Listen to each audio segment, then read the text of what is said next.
Baik, hari ini kita membahas kaji latih standar terlebih dahulu ya, teman-teman. Seperti biasa, nanti kita sambung pada sesi berikutnya untuk membahas kaji latih mandiri.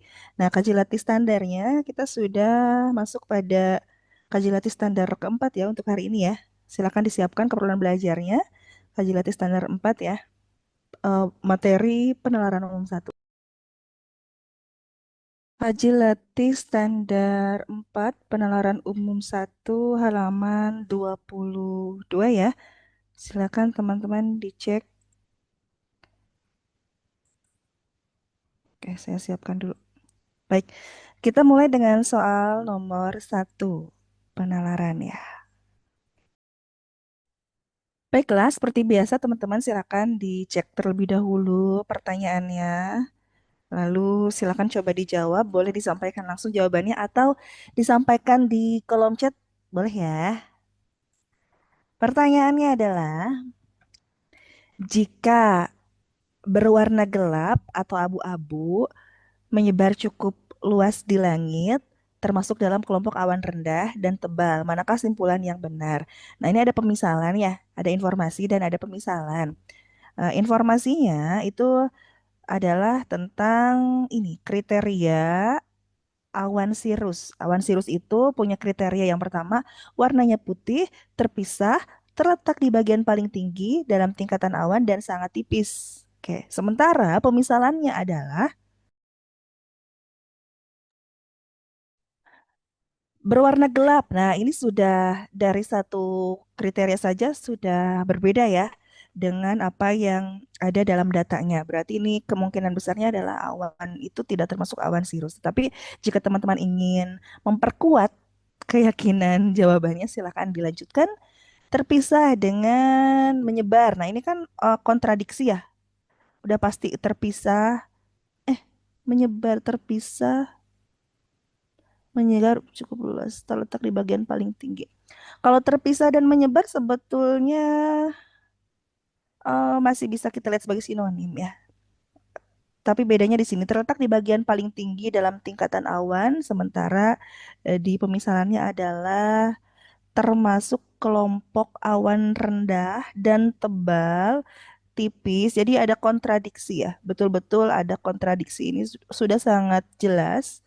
Sebetulnya dari bagian pertama saja sudah kelihatan, namun teman-teman perlu mengecek kembali biar lebih yakin ya. Jadi hati-hati untuk beberapa soal memang kita bisa melihat satu kata kunci lalu ketemu jawabannya, tetapi pastikan kembali ya biar kita tidak keliru dalam menjawab soal-soalnya. Sudah ketahuan kontradiksi, berarti kemungkinan jawabannya itu akan terlihat sangat jelas ya. Berbeda letak ketinggiannya, enggak, ini bukan kesimpulan, ini adalah pernyataan. Kalau berbeda letak ketinggiannya, iya betul.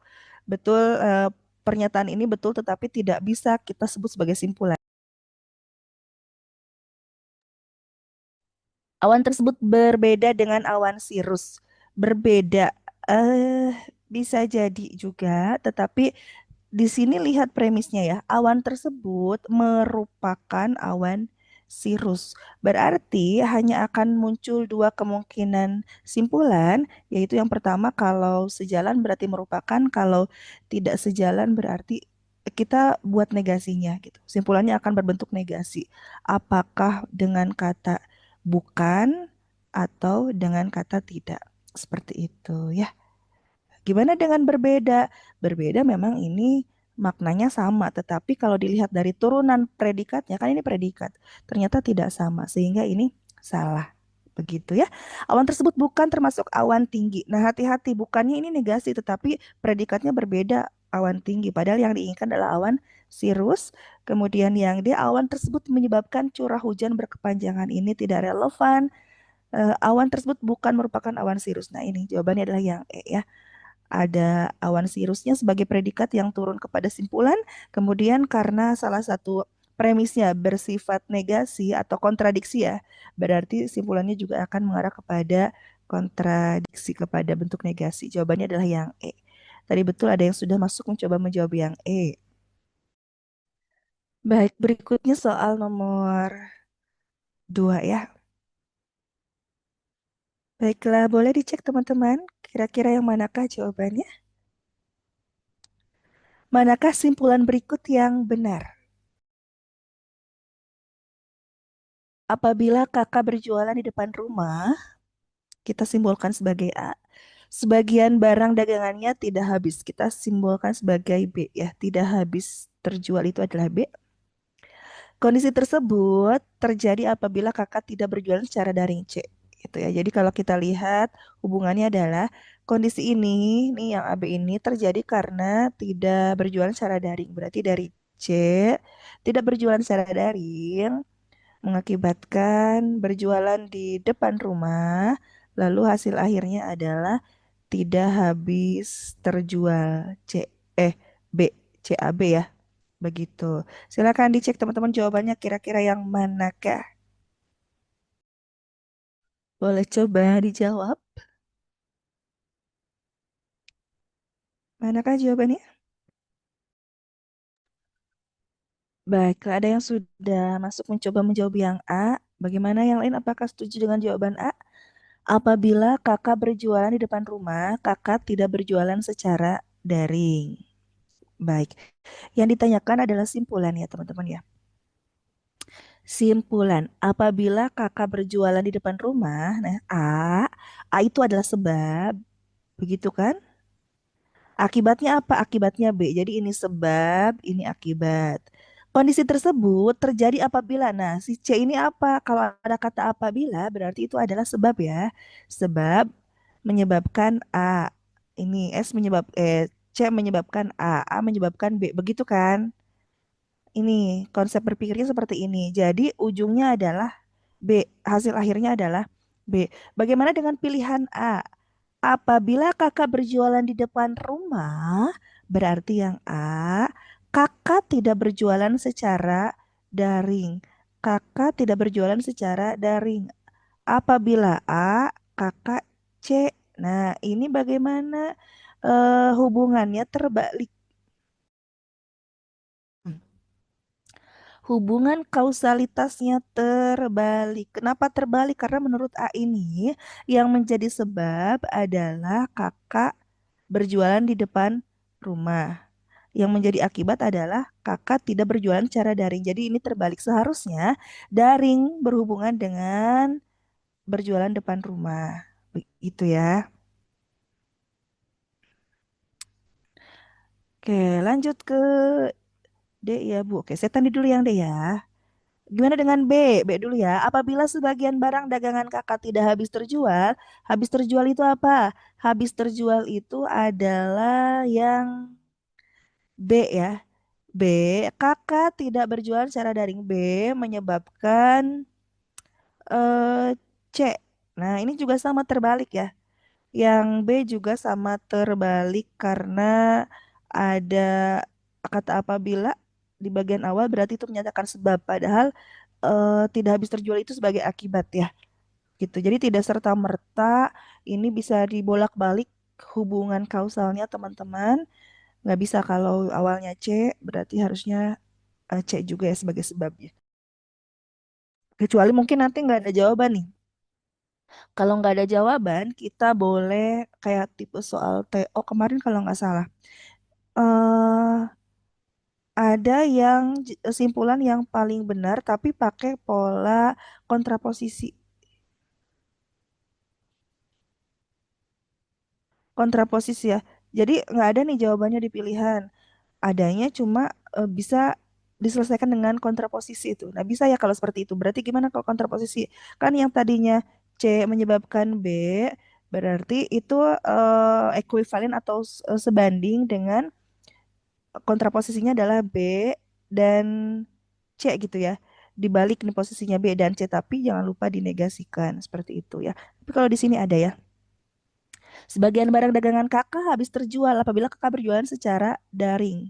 Sebagian barang dagangan kakak habis terjual apabila kakak berjualan secara daring. Bedanya dengan dia apa? Tidak habis terjual apabila kakak tidak berjualan secara daring. Bentar. Tidak habis terjual. Oh, oke. Yang C ini tidak habis terjual ya, teman-teman ya. Jadi Kita tidak bisa menyimpulkan sesuatu yang tidak ada di dalam premisnya. Oh maaf, habis terjual yang ini. Kalau yang ini tidak habis.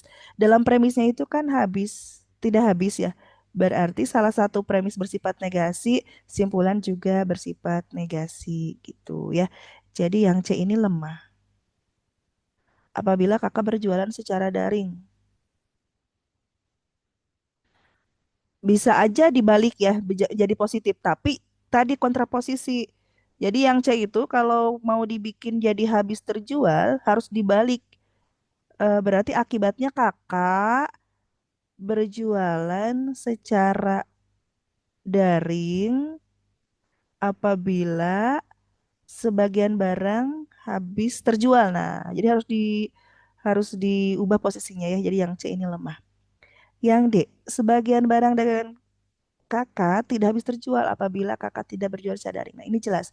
Eh, A. Kalau ini diawali dengan tidak habis terjual itu B ya. B disebabkan oleh C. Ini jelas.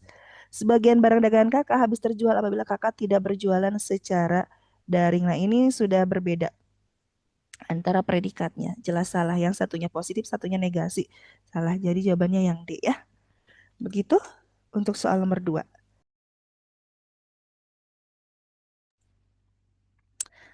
Baiklah, kita berlanjut ya ke soal nomor 3. Yang ditanyakan adalah, berdasarkan informasi di atas, manakah pernyataan di bawah ini yang benar? Boleh dicek kira-kira yang manakah teman-teman? Yang benar, pernyataan di bawah ini yang benar. Pembuangan bahan tercemar secara langsung ke dalam perairan dapat menyebabkan terjadinya pencemaran pada perairan tersebut. Oke, pembuangan bahan tercemar ya, bahan tercemar mengakibatkan terjadinya pencemaran. Oke, hubungannya misalnya ini A, ini B. Lalu, pembuangan limbah organik dapat menyebabkan limbah organik yang C ini dapat menyebabkan peningkatan mikroorganisme D. Oke, C berhubungan dengan D. Atau kesuburan tanaman air sehingga menghambat masuknya cahaya matahari. Masuknya cahaya matahari. Nah, identitas yang lain yang E misalnya ya. Meskipun mikroorganisme atau kesuburan tanah air berperan penting bagi ekosistem perairan, hal tersebut menjadikan tercemarnya perairan karena masuknya cahaya matahari ke dalam air terhambat. Tercemarnya perairan. Jadi ketahuan ya hubungannya ya. F misalnya. Jadi hasil akhirnya apa? Hasil akhirnya adalah ini, tercemar. Perairan tercemar yang terakhirnya adalah F. Kita lihat dari sini C, D, E, F. C menyebabkan D, menyebabkan E, menyebabkan F. Yang manakah pernyataan yang benar? Baiklah, sudah ada yang masuk menjawab yang E. Yang lain bagaimana? Apakah setuju?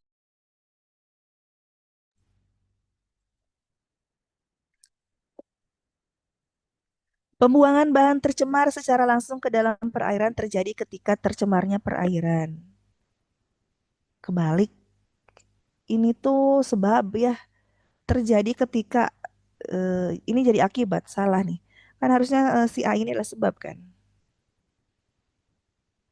A, B, C gitu. A, B, C, D, E, F. Oke, teman-teman kita sedang membahas kaji latih standar 4 penalaran umum halaman 22 ya, KLS 4.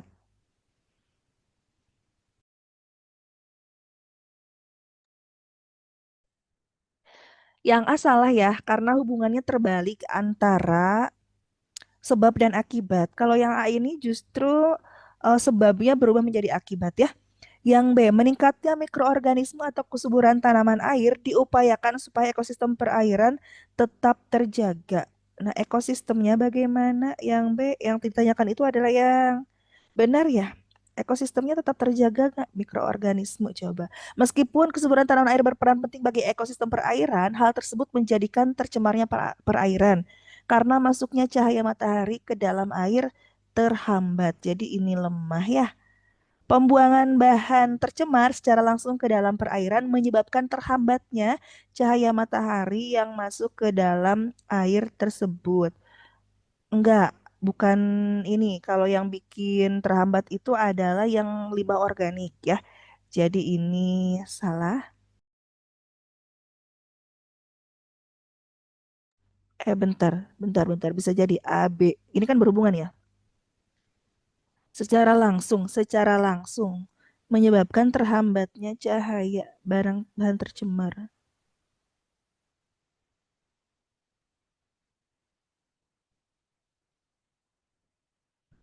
Oh iya benar. Bisa jadi, bisa jadi. Karena hubungannya kausal ya, bisa jadi. Tapi cek dulu. Pencemaran pada perairan disebabkan oleh peningkatan mikroorganisme atau kesuburan tanaman liar. Pencemaran pada perairan disebabkan oleh peningkatan mikroorganisme atau kesuburan tanaman liar. Iya sih, tapi yang sedang dibahas di sininya adalah kenapa sih mikroorganisme itu bisa meningkat gitu kan? Ada sebabnya yang lain yang perlu diungkapkan, yaitu tentang tadi ya, tentang pembuangan bahan pencemaran pada, iya, bisa jadi yang D. Tetapi yang D ini ada hal yang tidak tersampaikan ya pada pilihan D, yaitu tentang pembuangan cemarannya tadi. Pembuangan bahan tercemar secara langsung ke dalam perairan dapat menyebabkan terjadinya pencemaran pada perairan tersebut. Yang gimana?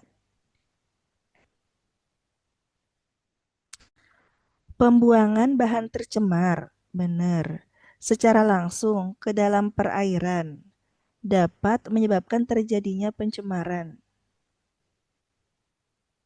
pada perairan tersebut. Yang ditanyakan apa? Pernyataan yang benar ya? Oh iya, sesuai dengan kalimat pertama ya, yang E ya. Kalau yang C tadi gimana? Pembuangan bahan tercemar secara langsung ke dalam perairan menyebabkan terhambatnya cahaya matahari. Oke, yang E ya, yang lebih tepatnya ya. Kalau yang C tadi ternyata apa? Benar ya tadi, nggak secara langsung berhubungan antara tercemar dengan terhambatnya cahaya matahari karena harus ngomongin limbah organik terlebih dahulu. Yang E benar. Tadi yang sudah masuk menjawab betul ya. Pembuangan bahan tercemar secara langsung ke dalam perairan dapat menyebabkan terjadinya pencemaran pada, iya, betul?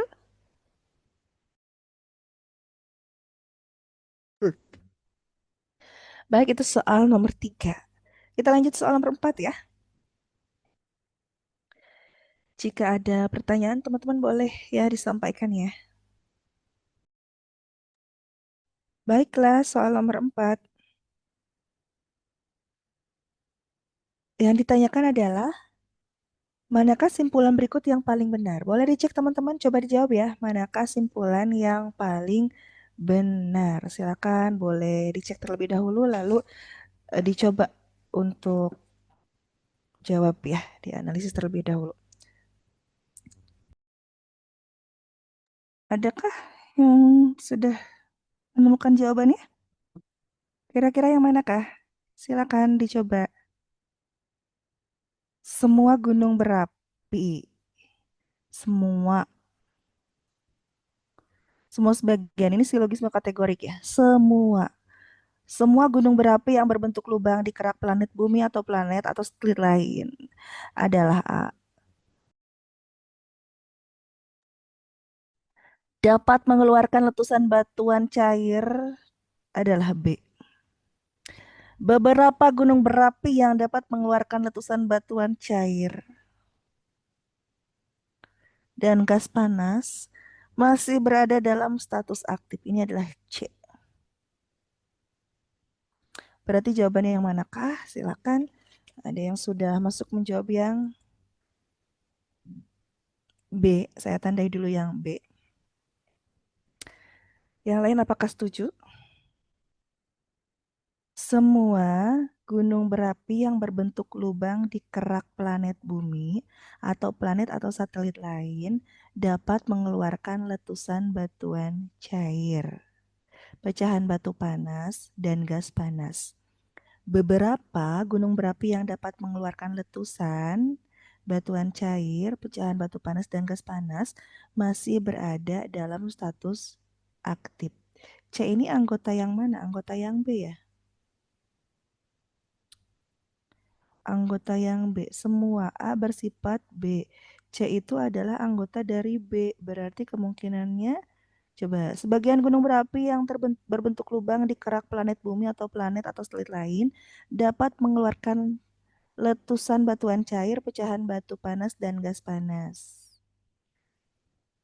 Ada lagi yang mencoba menjawab yang B. Teman-teman yang lain gimana? Setujukah dengan jawaban B?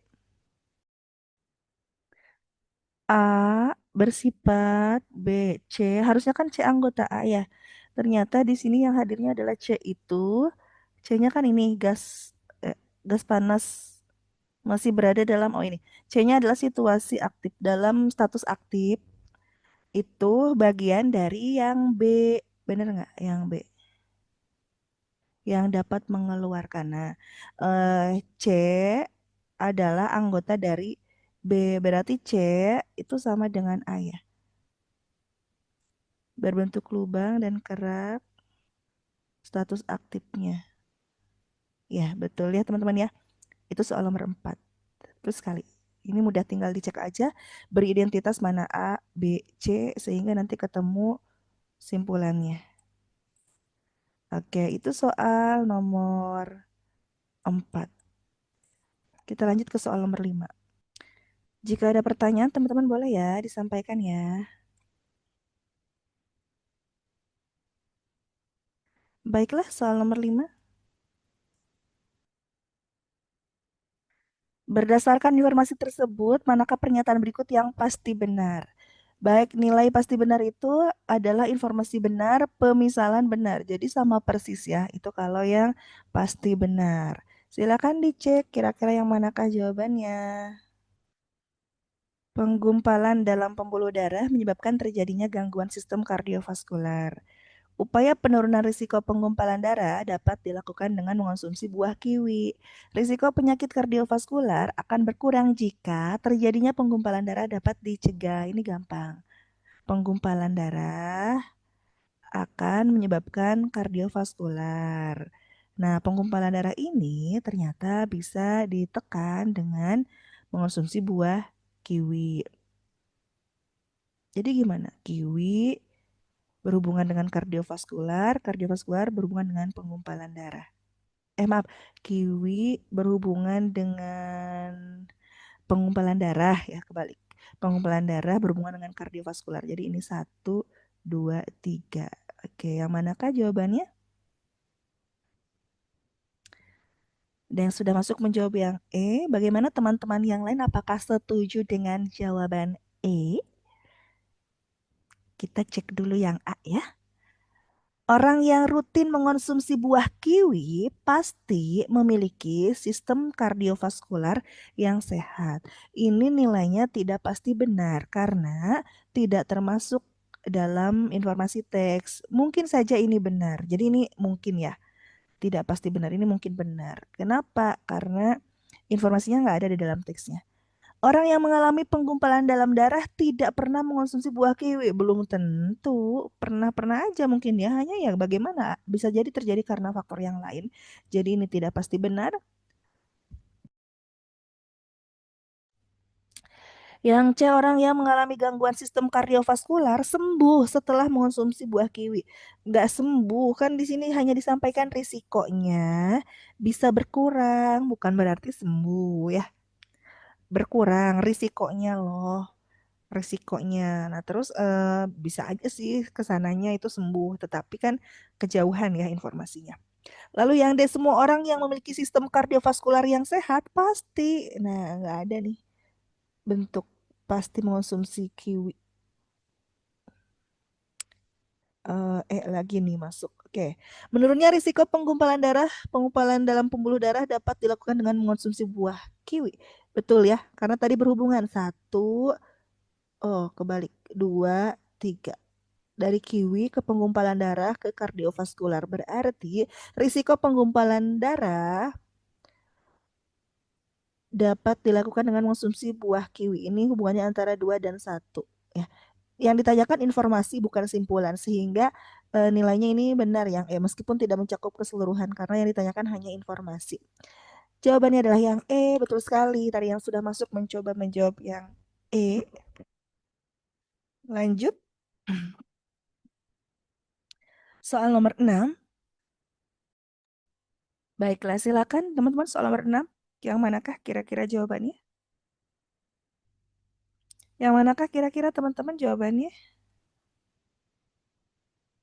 Silakan. Ada yang sudah masuk mencoba menjawab yang B. Ada lagi D. Oke, saya tandai ya. Ada B, ada D. Paparan sinar UV pada tubuh menghasilkan vitamin D. Oke. Ultraviolet berhubungan dengan vitamin D yang membuat cahaya mentari dapat meningkatkan kesehatan tulang. Nah, ngomongin tulang. Selain bermanfaat bagi kesehatan tulang, sinar UV juga dapat menghilangkan depresi. Manfaat. Ini adalah manfaat. Manfaat dari ultraviolet, yaitu vitamin D berpengaruh terhadap tulang dan mencegah depresi, menghilangkan depresi. Meskipun demikian, paparan sinar UV berlebih, ya, berlebih kalau kebanyakan dapat menyebabkan negatif.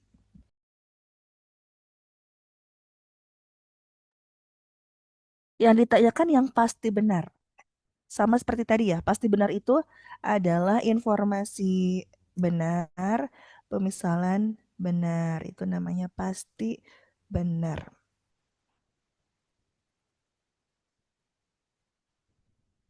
Kita lihat dulu yang A. Beberapa masalah kesehatan muncul karena terkena paparan sinar UV.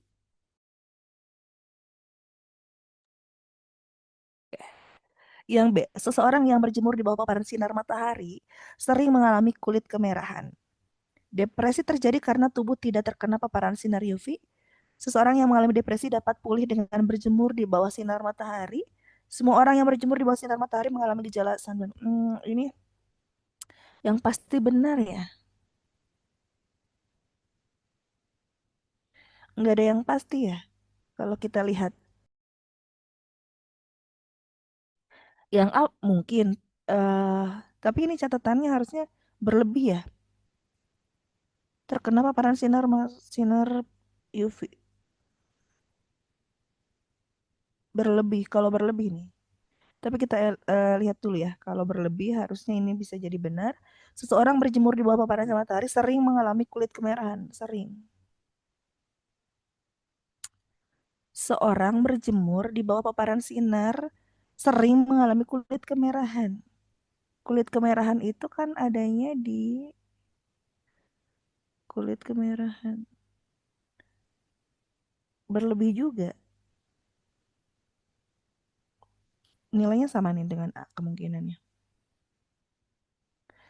Kalau pulih sama dengan menghilangkan, iya. Kalau pulih itu sembuh berarti ya. Dapat pulih dengan berjemur di bawah sinar matahari.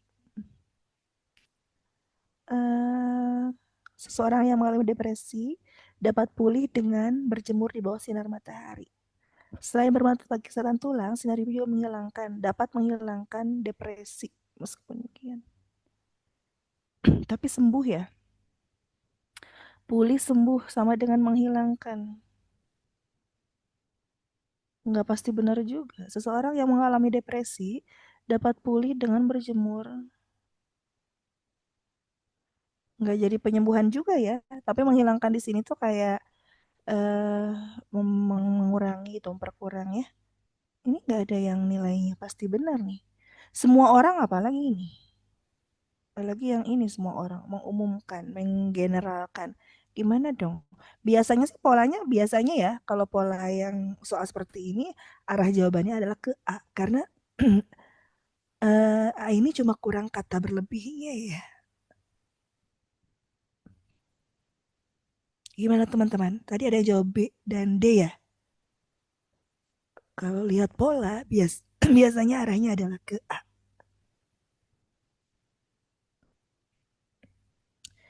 Kita cermati kembali ya. Pasti benar. Pasti benar itu betul-betul harus tekstual.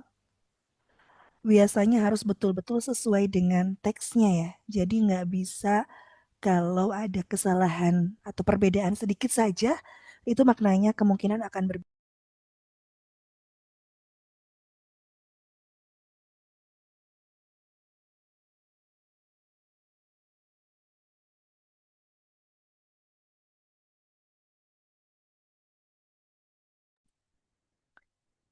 Coba dicek. Tapi kalau dilihat dari hmm, mana hal yang lebih penting ya, yang A sih memang arahnya lebih kuat kepada pilihan yang A. Beberapa masalah kesehatan muncul karena terkena paparan sinar matahari. Ini benar sesuai dengan teksnya. Tinggal ditambah sinar matahari yang sinar UV yang berlebih ya. Nah, berlebih ini kan sebagai keterangan sehingga meskipun dia nggak ada, ini bisa lebih tepat dibandingkan dengan pilihan yang lain.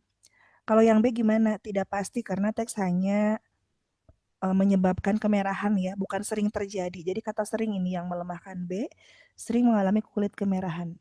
Berbeda dengan kulit kemerahan itu tadi mana? Dapat. Nah, dapat itu tidak selalu akan terjadi ya. Jadi dapat itu bisa jadi terjadi, bisa jadi juga tidak terjadi. Nah, berbeda dengan klaim sering. Kalau sering itu berarti mengarah kepada akan selalu ya, cenderung selalu seperti itu. Kalau yang D gimana? Kalau yang D tidak pasti juga karena dapat menghilangkan depresi secara logikanya itu tidak menjamin kepemulihan ya. Kalau menguranginya iya, tetapi kalau menjamin kepemulihan itu agaknya terlalu jauh ya. Menghilangkan depresi. Biasanya sih menghilangkan depresi. Iya nggak bisa. Karena kalau ke klausa ini menghilangkan depresi ini sudah mengarah kepada sembuh ya, tidak mengarah kepada sembuh. Pulih itu kan sembuh, pulih itu sembuh, sembuh. Berarti udah benar-benar sembuh nih, nggak sakit lagi depresinya, nggak stres lagi. Menghilangkan depresi, dapat menghilangkan juga dapat. Nah, kembali kita cermati lagi yang melemahkan kata dapat ya, juga dapat menghilangkan. Berarti sama, bisa jadi iya, bisa jadi tidak. Oke, yang A yang lebih kuat ya teman-teman ya dibandingkan dengan opsi yang lain. Tadi kalau kita lihat kepada kelemahannya di B itu lemahnya kata sering, padahal dalam teksnya adalah dapat, yang berarti tidak mengklaim itu akan pasti ya terjadi. Sementara yang D ini juga sama ada kata dapat pulih, eh dapat menghilangkan. Tapi kalau di sini bersinonim sih sebenarnya. Tapi kalau pulih dalam konteks yang D itu mengarah kepada sembuh total gitu. Oke, itu nomor 6. Lanjutkan ke soal nomor 7. Silakan teman-teman diamati terlebih dahulu nomor 7 jawabannya yang manakah?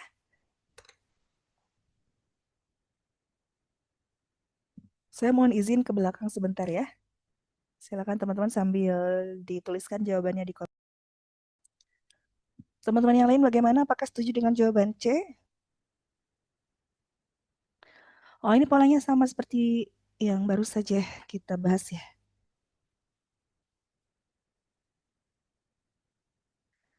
Mari kita cek. Penggunaan pelembab udara dapat membantu menjaga kesehatan pernapasan karena dapat meningkatkan kelembapan udara yang terlalu kering. Selain itu, pelembab udara juga dapat mencegah iritasi pada hidung dan tenggorokan. Meskipun demikian, penggunaan pelembab udara yang tidak dibersihkan secara rutin dapat menyebabkan penumpukan bakteri dan jamur sehingga justru membahayakan kesehatan. Sama ya polanya ya. Kalau gitu kemungkinan arah jawabannya juga mirip ya karena berpola. Tapi kita cek kembali. Pasti benar. Yang A gimana kah? Seseorang yang menggunakan pelembab udara sering mengalami iritasi pada hidung. Ini tidak pasti benar. Iritasi pada hidung. Enggak ya. Iritasi pada hidung terjadi karena udara yang terlalu kering. Karena dapat meningkatkan kelembapan udara yang terlalu kering. Iritasi pada hidung. Mencegah iritasi pada hidung dan tenggorokan. Iritasi pada hidung terjadi karena udara yang terlalu kering. Enggak juga. Enggak pasti benar ya. Enggak pasti benar. Kita nggak mengeklaim sebabnya. Di sini hanya mencegah iritasi pada hidung, bukan berarti itu adalah sebab kan. Beberapa masalah kesehatan muncul karena penggunaan pelembab udara yang tidak dibersihkan secara rutin. Iya, ini tadi ya bakteri jamur sehingga membahayakan kesehatan. Bisa jadi seseorang yang mengalami iritasi tenggorokan dapat pulih dengan menggunakan pelembab udara. Dapat pulih enggak? Bukan, itu kan salah satu upaya pencegahannya ya. Semua orang yang menggunakan pelembab udara mengalami penumpukan bakteri. Enggak dong. Kan enggak semua orang enggak bisa dipukul rata, terus enggak eh, karena apa penumpukan bakteri itu nggak selalu terjadi pada penggunaan pelembab udara ya, tapi ada karakter tertentunya. Sehingga betul tadi yang sudah masuk menjawab yang C, jawabannya nomor 7 adalah yang C ya. Betul sekali ya. Jadi ini berpola. Artinya gini teman-teman, kita tinggal tandai aja ya kalau pasti benar itu kan beberapa kali kita bahas. Nih misalnya kata-kata yang relatif atau kata-kata yang bersifat subjektif itu silakan diamati, boleh dijadikan kata kunci. Misalnya ini sering. Nah, ini hubungan ya. Ini hubungannya silakan dilihat hubungan kausal itu harus benar-benar dilihat konsep berpikirnya mana yang sebab mana akibat ya. Jadi sangat penting menentukan kausal. Lalu ini dapat semua. Nah, ini kata-kata seperti ini yang perlu kita amati ya.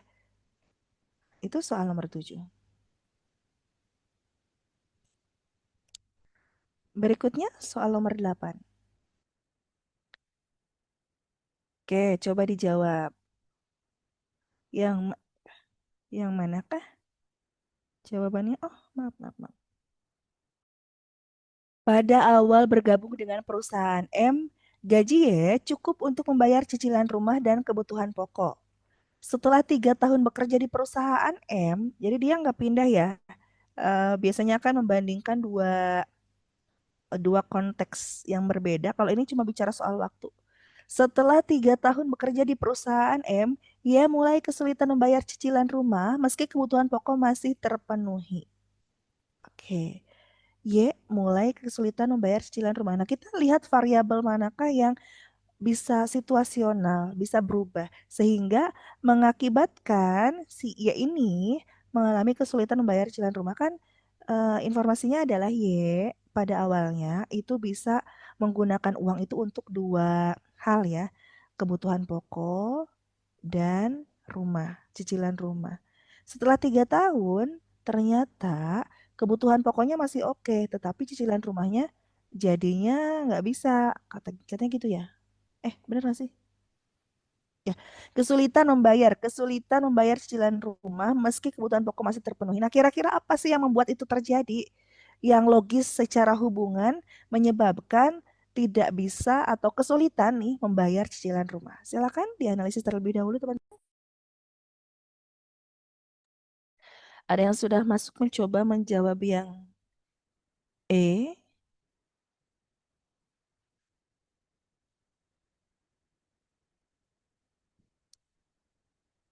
Kira-kira yang lain bagaimana, setujukah? Kita dapat premis nih. Pada mulanya, berarti kan ini ada misalnya tahun pertama ya, gajinya cukup membayar cicilan dan kebutuhan pokok. Oke, logikanya sepatutnya kalau sudah lama tentunya naik karena dia kan di perusahaan yang sama ya. Di perusahaan yang sama tidak pindah. Setiap tahun, tahunnya lagi, ternyata yang terjadi adalah mulai kesulitan membayar cicilan rumah. Meski kebutuhan pokok masih terpenuhi, berarti ini nggak masalah ya dengan kebutuhan pokok. Nah, apa sih yang mungkin menjadi penyebab si Y ini kesulitan membayar cicilan rumah? Yuk kita lihat yang A. Y tidak berusaha mencari penghasilan tambahan selama 3 tahun bekerja di perusahaan M. Apakah ini logis? Sementara sebelumnya juga itu cukup, tiba-tiba ternyata setelah 3 tahun nggak cukup. Berarti ada sesuatu, ada situasi yang berubah gitu. Situasi apa yang secara logis itu bisa berubah menyebabkan Y tidak lagi mampu membayar cicilan rumah. Nah, yang A bagaimana? Yang A itu nggak logis ya kalau secara hubungan tidak berusaha mencari penghasilan. Nah, sebelumnya juga kan nggak ada informasi dia mencari penghasilan. Begitu kan? Selama 3 tahun bekerja, ia mengambil tanggungan pinjaman baru untuk membiayai pendidikan anak.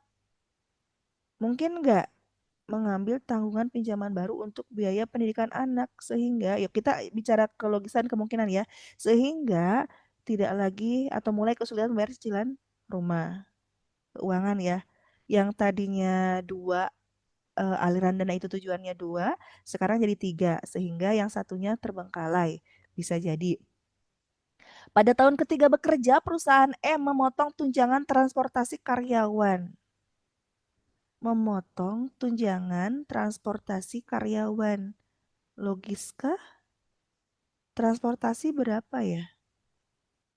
Eh, gini, logikanya adalah tadi semakin lama seseorang berada di situ, paling juga kan naik ya.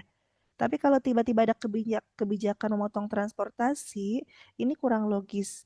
Karena misal pun iya kebijakan itu.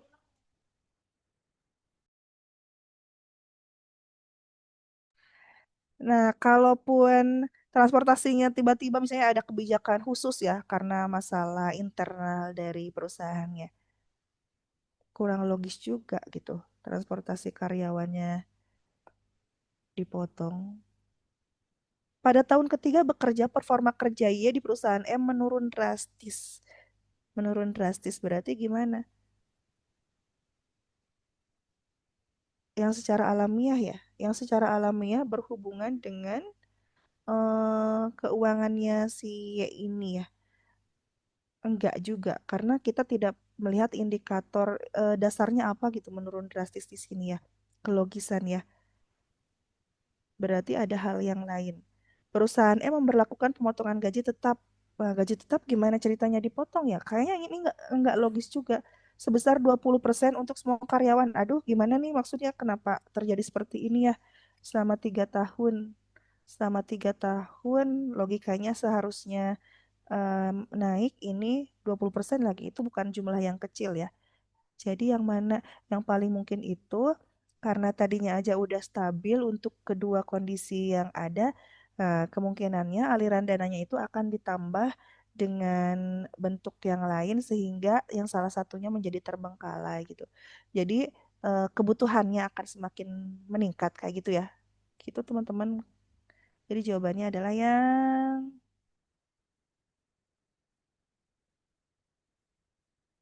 yang B, yang B. Ini yang paling logis. Logikanya misalnya eh, seseorang kan pasti setiap tahunnya itu punya punya apa namanya? Misalnya saya punya kebutuhan. Nah, kebutuhannya itu kan cenderung sama kan. Dengan pendapatan yang awal, kalau kebutuhannya sama, itu nggak akan signifikan perubahannya. Seperti itu. Tapi ketika misalnya saya menambah anak dengan kondisi yang tetap seperti itu, tambah anak, tambah biaya pendidikan, tambah sebagainya. Nah, berarti akan itu maksudnya situasi seperti itu yang logis untuk memperjelas akibat bahwa ia ini sudah mulai tidak bisa lagi atau kesulitan membayar cicilan rumah ya. Atau bisa jadi mungkin kalau kita bicara soal logika yang lain yang paling mungkin ya, oh cicilannya naik gitu. Jadi ada sesuatu yang membuat ya ini tidak lagi bisa menyicil rumah. Padahal kan itu dia lakukan sebelumnya ya. Sebelumnya itu aman-aman aja. Nah, berarti apa yang paling mungkin menyebabkan kita lihat garis bawahi aja. Ini adalah ada tanggungan baru. Kalau yang ini potongan dari perusahaan. Terus yang lainnya bicara soal perusahaan ya. Nah, ini kan agak nggak logis juga kalau semakin lama malah justru semakin berkurang penghasilannya. Jadi yang B yang paling logis itu adalah alasan yang paling alami mengapa Y ini tidak lagi mampu membayar cicilan rumah gitu. Jadi dia punya kebutuhan yang lebih yaitu apa? Ini biaya pendidikan anak. Yang B ya. Oke, berikutnya nomor 9. Silakan coba dicek. Yang ditanyakan yang paling mungkin benar. Indikator keberhasilan bisnis online diantaranya keterlibatan pengguna dan kesadaran merek. Ada dua indikator bisnis online itu berhasil. Yang pertama adalah keterlibatan pengguna, yang kedua adalah kesadaran merek. Keterlibatan pengguna ternyata berhubungannya dengan sejauh mana pengunjung terlibat dalam konten dan menentukan apakah pengalaman pengguna perlu ditingkatkan. Kesadaran merek terlihat dari sejauh mana merek yang dibangun dikenal dan bagaimana pelanggan berinteraksi dengan konten. Yang ditanyakan adalah jika pengunjung terlibat dengan konten, yang paling mungkin sebagai simpulan adalah yang mana? Boleh dicek teman-teman, silakan jawabannya yang mana. Apakah bisnis online itu berhasil? Indikator keberhasilan bisnis online terpenuhi, adanya kesadaran merek, adanya keterlibatan pengguna, pengunjung terlibat aktif dalam konten. Yang manakah? Ya, ada yang sudah masuk mencoba menjawab yang D. Bagaimana teman-teman yang lain? Apakah setuju dengan jawaban Delta D?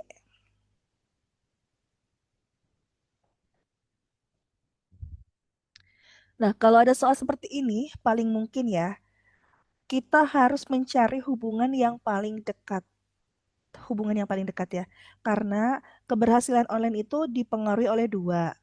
Satu, keterlibatan pengguna, yang keduanya adalah kesadaran merek. Kalau pengunjung, seorang pengunjung itu diberi identitas bahwa terlibat dengan konten. Nah, ini ya. Ini sudah sangat spesifik. Jadi teman-teman langsung saja merujuk kepada terlibat dengan konten. Adanya di mana? Adanya di sini terlibat dengan konten. Apakah langsung berhubungan dengan keberhasilan? Enggak, karena yang namanya keberhasilan butuh indikator lain yang harus terpenuhi, yaitu tentang kesadaran merek. Berarti paling mungkin itu adalah cari yang terdekat hubungannya dengan terlibat dengan konten. Jawabannya adalah ini, keterlibatan pengguna. Jadi jawabannya yang mana? Informasi yang paling mungkin benar adalah adanya keterlibatan pengguna yang D. Ya, betul sekali. Tadi yang sudah masuk menjawab yang D. Oke, itu nomor 9, opsi D. Lanjutkan 10. Baiklah, silakan. Soal nomor 10 kira-kira jawabannya yang manakah?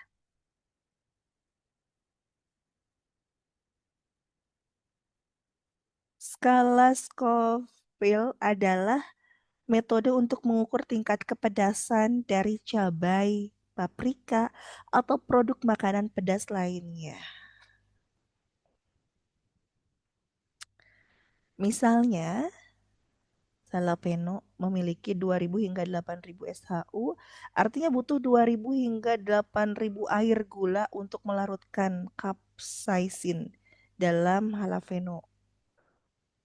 Semakin banyak air gula, semakin tinggi pula kandungan capsaicin dalam cabai. Jika kandungan capsaicin tidak tinggi, artinya cabai tersebut memiliki rasa yang sangat pedas. Oke, semakin banyak berarti semakin pedas. Manakah hubungan sebab akibat kausal? Sebab akibat. Apakah tingkat kepedasan cabai selain jalapeno lebih rendah? Nah, ini mudah juga ya. Kalau hubungan sebab akibat, ada kata-kata yang tidak disinggung di dalam teks itu sudah pasti salah. Selain membahas objek, itu tidak mungkin menjadi jawaban karena yang jelas objeknya satu kok yang dibahasnya ya. Ini. Jadi yang A ini salah. Oh, ada yang sudah masuk menjawab yang E. Lanjut ke B. Jalapeno merupakan cabai yang paling pedas di antara cabai lain. Nah, kita nggak tahu perbandingannya sehingga tidak bisa membuat hubungan kausal B ini menjadi tepat ya. Karena tidak ada indikator perbandingannya. Tidak, teks tidak membandingkan satu cabai dengan cabai yang lainnya. Tingginya tingkat kepedasan cabai pasti disebabkan oleh banyaknya kandungan. Salah, ya. Salah kan? Tingginya tingkat kepedasan cabai pasti disebabkan oleh banyaknya kandungan. Tadi kapsain itu apa? Untuk melarutkan kapsain. Enggak ada, bukan itu, bukan banyaknya kandungan kapsain, tingginya tingkat kepedasan.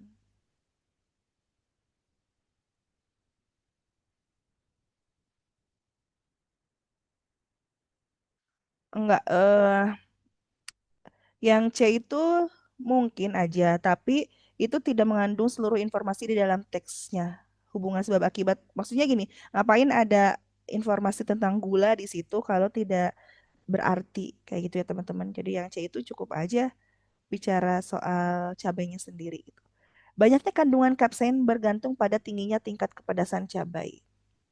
Ini juga ke cabainya sendiri ya fokusnya. Banyaknya air gula untuk melarutkan kapsain menunjukkan tingginya tingkat kepedasan cabai. Nah ini jawabannya adalah yang E. Betul sekali ya tadi yang sudah masuk menjawab yang E. Karena itu hubungan sebab akibat. Jadi semakin banyak kita menggunakan air gula, berarti itu tandanya bahwa cabainya makin pedas gitu. Ya, baiklah itu soal nomor 10. Lanjut berikutnya 11. Boleh dicek soal nomor 11. Berdasarkan paragraf di atas, manakah di bawah ini peristiwa yang paling mungkin benar mengenai Kecamatan Y? Yang paling mungkin benar, berarti kebenarannya itu secara tersirat ya teman-teman ya kalau paling mungkin benar. Silakan dicek yang manakah kira-kira jawab. Ada yang sudah masuk menjawab yang D, Bu. Saya tanda yang D. Bagaimana yang lain? Apakah setuju dengan jawaban Delta? D itu katanya apa? Warga hilang. Warga Kecamatan Y telah mengadakan acara peresmian setidaknya 8 kali dalam 3 tahun terakhir. Mari kita cek. Pembangunan jembatan di Kecamatan Y sedang dilakukan secara intensif untuk meningkatkan akses transportasi antar desa menjelang musim penghujan. Selama 3 tahun terakhir, 8 proyek pembangunan jembatan telah diselesaikan di Kecamatan Y. Setiap kali proyek pembangunan jembatan selesai, masyarakat setempat mengadakan peresmian dan memberikan penghargaan kepada kontraktor yang terlibat.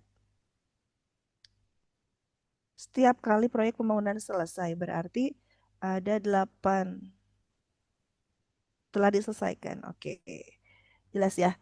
Lihat dulu yang A. Sebelum adanya proyek pembangunan jembatan, warga kecamatannya tidak pernah mengadakan acara peresmian. Ini tidak ada dasarnya kita bisa membuat pernyataan ini menjadi benar ya. Jadi salah. Jumlah proyek pembangunan jembatan di kecamatan ini akan meningkat setiap tahun. Nah ini juga nggak ada dasarnya karena tidak bicara soal data setiap tahunnya perubahannya berapa dan sebagainya ya. Kita tidak bisa memprediksi. B itu. Yang C kecamatan lain. Udah pasti ya kalau sedang bicara soal Y nggak mungkin ada yang lain. Warga kecamatan Y mengadakan setidaknya 8 kali peresmian. Nah ini sejalan ya. Setiap ada proyek selesai akan ada peresmian dan eh, penghargaan. Nah, ternyata sudah ada 8 proyek yang selesai. Berarti sudah ada 8 kali ya. Jadi yang D ini bisa jadi kecamatannya juga berfokus pada proyek pembangunan lain, nggak dibahas. Jawabannya adalah yang D. Betul sekali tadi yang sudah masuk menjawab. Baiklah kita lanjut ya soal berikutnya nomor. Oke, soal nomor 12. Berdasarkan paragraf tersebut, simpulan yang paling mungkin benar adalah mungkin benar ya. Kebenarannya berarti tidak pasti, artinya tidak secara eksplisit itu tertulis di dalam teksnya, tetapi dasarnya ada. Sehingga kemungkinan itu punya dasar, tapi nggak tertulis langsung di dalam teksnya. Jadi tersirat kayak gitu. Yang manakah yang paling mungkin benar? Boleh dicek dulu teman-teman, kira-kira yang manakah jawabannya untuk soal nomor 12. Kemajuan teknologi diibaratkan pisau bermata dua. Dapat digunakan untuk memotong rantai kemiskinan, tetapi juga bisa melukai nilai-nilai kemanusiaan jika digunakan tanpa empati. Di era otomatisasi, banyak perusahaan mengganti tenaga manusia dengan mesin demi efisiensi. Namun, jika efisiensi menyingkirkan manusia, maka kemajuan berubah menjadi kehilangan. Bagaimanakah yang paling mungkin benar? Berarti misalnya gini, kan paling mungkin benar itu adalah sesuatu yang berdasar secara teks tetapi tidak tertulis dengan jelas. Hati-hati kalau teman-teman menemukan opsi yang sama persis dengan teks, itu akan salah ya. Karena yang ditanyakan mungkin, bukan pasti. Itu. Jadi hati-hati bisa jadi jebakannya adalah pilihan yang tertulis langsung tersurat dalam teksnya dijadikan pilihan. Nah, jangan langsung dipilih karena kan yang ditanyakannya adalah paling mungkin bukan pasti. Oke, ada yang sudah masuk menjawab yang B. Betulkah? Yang lain apakah setuju dengan jawaban B? Teknologi sebaiknya digunakan tanpa mempertimbangkan dampak sosialnya. Tanpa, enggak lah. Ini informasinya bertentangan. Efisiensi ekonomi tidak boleh mengorbankan nilai kemanusiaan. Bisa jadi ya tadi karena ternyata satu sisi efisiensi tetapi justru manusianya tersingkirkan, jadilah kehilangan. Lalu yang C, otomatisasi sepenuhnya positif bagi kesejahteraan manusia. Ini bertentangan karena tadi ada yang namanya kehilangan. Lalu yang D, penggunaan mesin menandakan berakhirnya tanggung jawab moral perusahaan. Enggak juga ya, tanggung jawab moral. Enggak bahas itu. Kemajuan teknologi selalu identik dengan kemajuan kemanusiaan. Kemajuan teknologi selalu identik dengan kemajuan kemanusiaan. Ini justru bertentangan karena tadi katanya teknologinya maju, peran manusianya berkurang, manusianya malah hilang. Ya, jadi jawabannya nomor 12 adalah yang Bandung. Betul sekali. Tadi yang sudah masuk menjawab B. Oke, itu 12. Berikutnya nomor 13. Silakan diamati terlebih dahulu. Yang ditanyakan adalah berdasarkan informasi tersebut, manakah pernyataan berikut yang pasti benar? Boleh dicek teman-teman. Kita lihat pilihan A hanya banyak kelebihan yang bisa dimanfaatkan.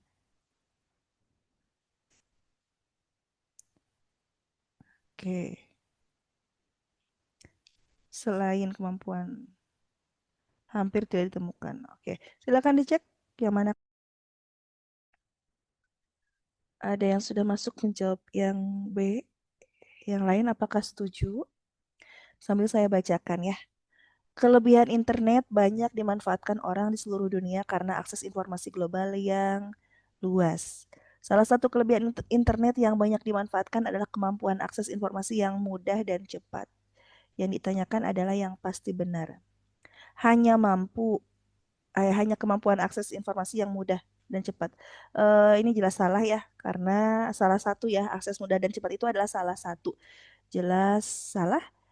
Yang B, internet memiliki banyak kelebihan yang bisa dimanfaatkan. Bisa jadi karena tadi ada salah satu ya, salah satu berarti ada yang lainnya. Orang di seluruh dunia memanfaatkan kemampuan akses informasi yang mudah dan cepat dari internet karena akses informasi global yang luas, yang mudah dan cepat. Yang banyak dimanfaatkan adalah kemampuan akses informasi yang mudah dan cepat. Salah ya? Tidak pasti benar. Orang di seluruh dunia memanfaatkan kemampuan akses. Salah kan ini salah satu. Ya, kemampuan akses itu ada di bawahnya. Yang D, kelebihan internet selain. Nah, ini udah pasti salah. Belum tentu memiliki. Nggak ada klaim itu. Kekurangan internet hampir tidak ditemukan. Ya, jawabannya adalah yang pasti benar itu adalah yang B. Betul ya tadi yang sudah masuk jawab B. Berikutnya nomor soal 14. Yang ditanyakan adalah informasi yang pasti salah. Pernyataan yang pasti salah. Berarti kalau pasti salah itu bertentangan ya teman-teman ya. Bertentangannya dari mana? Dilihatnya dari kontradiksi atau dari bentuk negasi. Silakan diamati terlebih dahulu yang manakah kira-kira jawaban yang tepat. Salah satu dampak utama erosi adalah terjadinya penipisan lapisan permukaan tanah yang ada di bagian atas, sehingga menyebabkan penurunan kemampuan lahan atau degradasi lahan. Akibat lainnya adalah menurunnya kemampuan tanah dalam peresapan air atau infiltrasi. Penipisan lapisan permukaan tanah yang ada di bagian atas. Oke. Penurunan kemampuan lahan dalam meresap air akan menyebabkan peningkatan limpasan air permukaan dan kemudian menyebabkan banjir di sungai serta berkurangnya cadangan air tanah. Yang manakah kira-kira sih? Ada yang sudah masuk menjawab yang C. Teman-teman yang lain apakah setuju? Saya tandai dulu yang C ya. Erosi menyebabkan penurunan kemampuan lahan atau degradasi lahan. Ini benar. Ada degradasi lahan di sini ya. Erosi menurunkan kemampuan tanah dalam peresapan air atau infiltrasi. Nah, ini enak teman-teman bisa cari kata infiltrasi atau degradasi itu akan mudah kita temukan ya. Ada di sini, ada di sini degradasi. Erosi menyebabkan kemampuan lahan atau degradasi lahan. Erosi menyebabkan kemampuan lahan. Apa sih? Erosi menyebabkan kemampuan lahan atau degradasi lahan. Kemampuan lahan itu maksudnya gimana? Menurunnya mungkin ya maksudnya. Erosi, kemampuan lahan. Erosi menyebabkan agak rancu ini kata-katanya ya, kalimatnya. Harusnya erosi menyebabkan penurunan kemampuan lahan atau degradasi lahan. Harusnya begitu mungkin. Benar ya. Sehingga menyebabkan penurunan kemampuan lahan. Erosi dapat menyebabkan berkurangnya cadangan air tanah. Cadangan air tanah. Erosi menyebabkan penipisan lapisan permukaan tanah yang ada di bagian atas. Salah satu dampak utama erosi adalah terjadinya penipisan lapisan permukaan tanah yang ada di bagian atas. Ada semuanya, pasti salahnya yang mana? Berkurangnya cadangan air tanah. Coba kita cek ke sini. Penurunan kemampuan lahan dalam meresap air akan menyebabkan peningkatan limpasan air permukaan dan kemudian menyebabkan banjir di sungai serta berkurangnya cadangan air. Berarti kemungkinannya yang ini karena si erosi ini tidak langsung berhubungan dengan cadangan air. Karena cadangan air itu gara-gara banjir dan limpasan air tadi ya, meskipun sama-sama hubungannya dengan erosi. Tapi nggak pasti salah juga sih. Tapi kalau dilihat dari pilihan yang mungkin yang ada di sini, selebihnya itu justru ada di dalam teksnya, benar-benar tertulis. Sehingga kemungkinannya ada di opsi yang D ya, karena tidak secara langsung erosinya berhubungan dengan cadangan air tanah. Kalau soalnya kalau yang lainnya hubungannya langsung kan. Nah, jadi pola D ini berbeda.